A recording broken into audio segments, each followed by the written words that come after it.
मस्त तुपाबरोबर खायची ही डाएट वगैरे बाजूला ठेवायचं. गुळाची पोळी, पुरणाची पोळी, त्याला तूप हे पाहिजेच.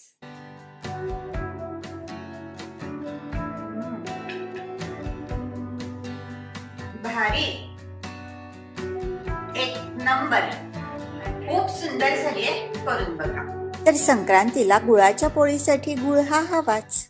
महत्वाचं आहे की आपण आता गुळ अगदी आरामात कसा फोडायचा, एवढी कडक ढेप असते हल्ली, तर ते बघून घेऊया.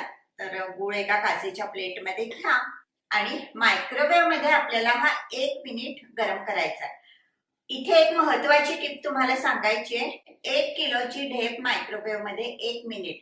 जर का तुम्ही 500 ग्रॅमची छोटी ढेप घेतली तर 30 सेकंदच गरम करायचा आहे बरं का. कारण मागे मी याच्यावरती शॉर्ट एक पोस्ट केला होता आणि माझ्याच मैत्रिणींनी 500 ग्रॅमच्या गुळाची ढेप 1 मिनिटासाठी गरम केली आणि त्याला हात लावला तर तिला चांगलंच भाजलं. तर हे लक्षात घ्या मात्र, 1 किलोचा गुळ 1 मिनिट मायक्रोवेव्ह हाय फंक्शन वरती गरम करायचा आणि 500 ग्रॅमचा गुळ म्हणजे अर्धा किलोचा गुळ अर्ध्या मिनिटासाठी 30 सेकंदासाठी मायक्रोवेव्ह हाय फंक्शन वर गरम करायचा. चला गुळ आपण मायक्रोवेव्ह मध्ये ठेवून मऊ करून घेऊयात. 1 किलोच्या ढेपेसाठी मायक्रोवेव्ह ओव्हन 1 मिनिटासाठी हाय पॉवर वरती सेट केलाय आणि गुळ गरम करायला ठेवलाय.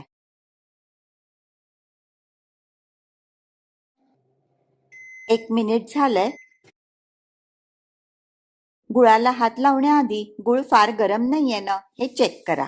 एखादी भक्कम सुरी आणि बत्त्यासारखी एखादी जड वस्तू घेऊन गुळाची ढेप फोडायची. सुरी ढेपेवरती ठेवून वरनं बत्ता मारतीये.